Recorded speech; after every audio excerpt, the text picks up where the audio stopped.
नमस्कार फ्रेंड्स, मैं मनीष सर आपके अपने चैनल चौरसिया मैथमेटिक्स 2.0 में स्वागत करता हूं। आज फिर से हम एक नए वीडियो के साथ आपके पास हाजिर हुए हैं, जिसमें अकबर और जोधा की अनोखी प्रेम कहानी के बारे में बतलाया गया है। ये आपका पार्ट 4 है। यदि आपको हमारा वीडियो अकबर और जोधा से रिलेटेड संबंधित अच्छा लगता है तो हमारे चैनल चौरसिया मैथमेटिक्स 2.0 को सब्सक्राइब अवश्य करें। देखिए, यदि बात लव की हो, प्रेम कहानी की बात हो, लव स्टोरी की बात हो, और उसमें अकबर और जोधा की बात ना आए, ऐसा हो ही नहीं सकता है, संभव ही नहीं है। क्योंकि अकबर और जोधा एक दूसरे के लिए ही बने थे। वे एक दूसरे से बेइंतहा प्यार करते थे, एक दूसरे पर काफी उनको भरोसा था। ठीक है, पहले तो अकबर जोधा से वन साइडेड लव करता था, लेकिन मैरिज के बाद जैसे जैसे जोधा अकबर के करीब आती गई, ये वन साइडेड लव 2 साइडेड में बदल गया। जोधा भी अकबर से बेइंतहा प्यार करने लगी।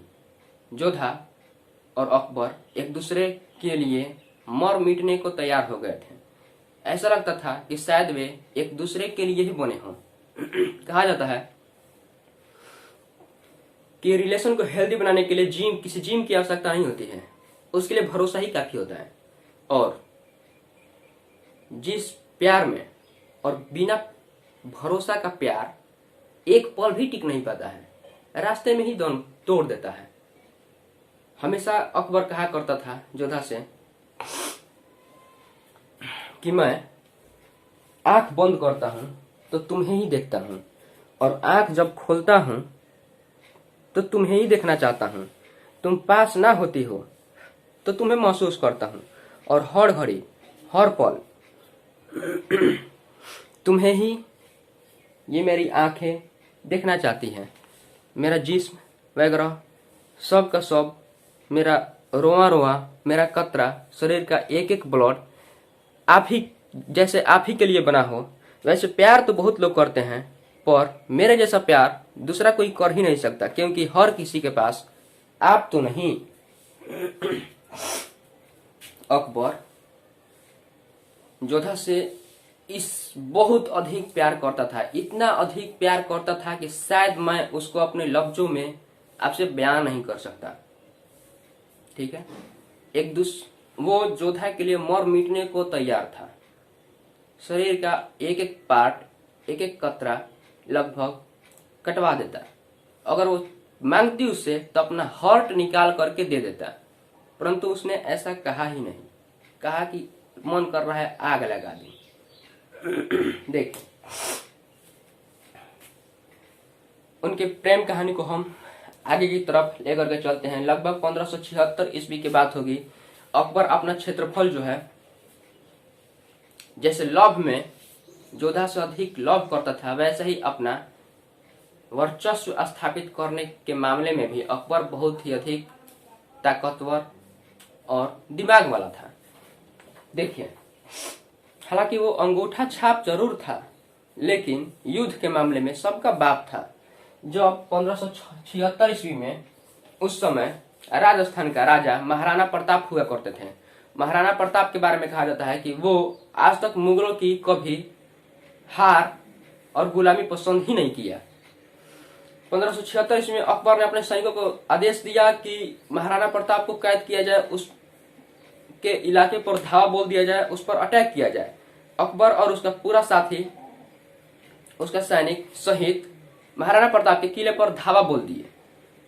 किला बहुत ही बड़ा था, उसकी 4 दीवारी चारों तरफ से घेरी हुई थी, बहुत ही ऊंचा था, और अकबर तथा अकबर का फोर्स, सभी सैनिक नीचे पड़ जाते थे।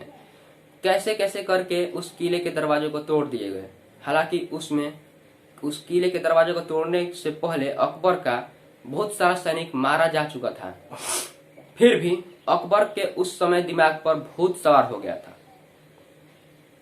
और उस समय अकबर महाराणा प्रताप के किले में जो भी अकबर के तलवारों के सामने आया, चाहे वो नर हो, मादा हो, औरत हो, बूढ़ा हो, कोई बच्चा ही क्यों न हो, सबको काटते चला गया।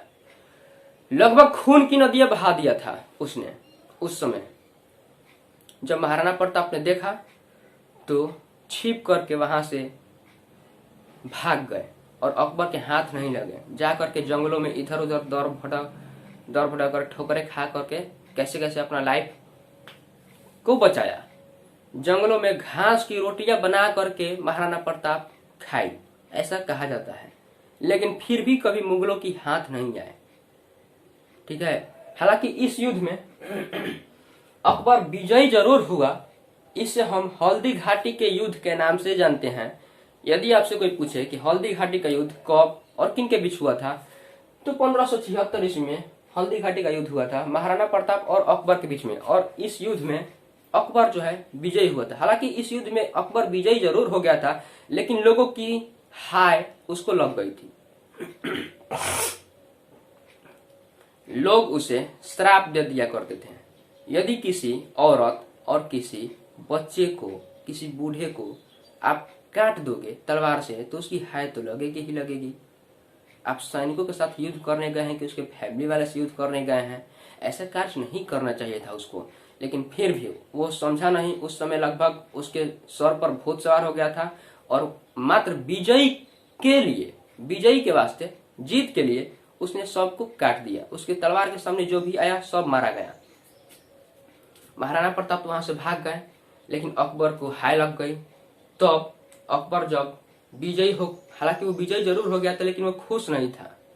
अंदर ही अंदर उसको खाया जा रहा था, एक डर खाया जा रहा था कि लोग मेरे बारे में क्या कहेंगे कि मैंने एक औरतों, बूढ़े और बच्चों पर हाथ उठाया, उनको काट दिया, खून की नदियां बहा दी मात्र अपने विजयी से। जब वो जीत गया उसके बाद वो सोचा, पुनः अपने महल में आया। उसके और उसके पत्नी के बीच प्रेम संबंध तो गहरा था ही। जब वो महल में आया, सारी बात जोधा बेगम को बतलाई।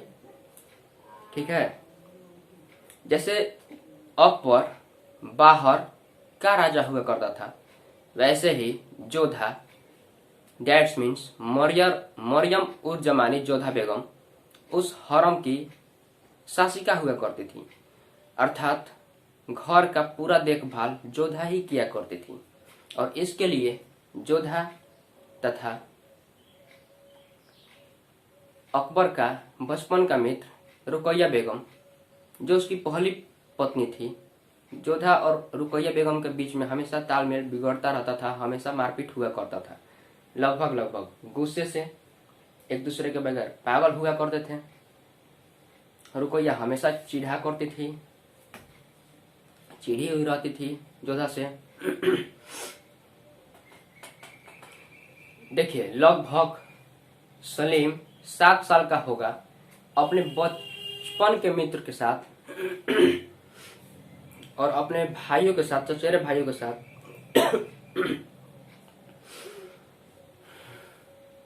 बगीचे में खेल रहा था। उसी वक्त अकबर के महल में कार्य करने वाला एक सैनिक, जिस सैनिक का पुत्र जिसका नाम कादिर था, उसने आम के वृक्ष पर चढ़ करके आम तोड़ रहा था। तभी सलीम के बचपन का मित्र लोगों ने सलीम से कहा कि मुझे वो आम चाहिए। सलीम ने तीर धनुष उठाया और आम पर निशाना लगा करके तीर चला दिया, और तीर जा करके सीधा कादिर के दिल में लग जाती है और कादिर नीचे गिर जाता है। और सलीम उसको बचाए बगैर वहां से भाग जाता है। अकबर के पास जब यह बात चलती है, बात जाती है अकबर के पास, अकबर को जब पता चलता है तो अकबर को बहुत गुस्सा आता है कि आखिर उसने तीर चलाया भी। मानता हूं कि गलती से ये सारी कार्य हो गया, परंतु उसको दवा वगैरह करानी चाहिए थी, उसकी देखभाल करनी चाहिए थी, उसकी सहायता करनी चाहिए थी, परंतु वो कायरो की तरफ वहां से भाग गया। ये दिन प्रतिदिन इसकी बदमाशी बढ़ती ही जा रही है। ये कायर निकल रहा है। ये क्या आगे आने वाले दिल्ली की सल्तनत पर अपना बागडोर संभालेगा? ये तो मुंहचोर बन रहा है।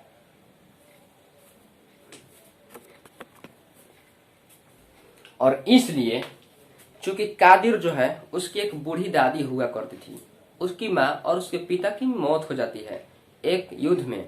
जब अकबर को कादिर के फैमिली के बारे में पूरा पता चलता है तो कहता है अकबर कि आज से जो कार्य कादिर अपने दादी के लिए किया करता था वो सब कार्य सलीम कादिर के स्थान पर रह करके किया करेंगे और कादिर आज से महलों में रहेंगे जब तक ठीक नहीं हो जाते हैं।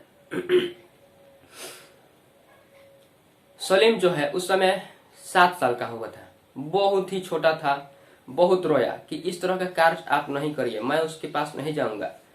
जोधा बेगम भी बहुत समझाई अकबर को, क्योंकि जोधा और अकबर की चहेता मात्र इकलौता पुत्र था सलीम।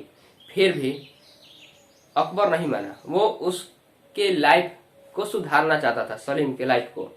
वो चाहता था कि गरीबी क्या होती है एक राजा को पता चलनी चाहिए, गरीब और अमीर के बीच की संबंध के बारे में, ठीक है। जब नहीं माने तो सलीम कादिर के यहाँ चला गया, जंगल से लकड़ियाँ काट कर लाना, बूढ़ी दादी के लिए खाना बनाना, उसकी सेवा करना, उनको खाना खुद से खिलाना, सारा कार्य सलीम करने लगा धीरे धीरे। हालांकि अकबर सलीम को कादिर के यहाँ, कादिर के स्थान पर भेज तो दिया था, परंतु रात्रि में स्वयं सिपाही बन करके उसकी देखभाल करता था, घर के चाहे बाहर खड़ा हो करके पहरेदार बन करके पहरे दिया करता था, और दिन में अपना महल की बागडोर संभालता था।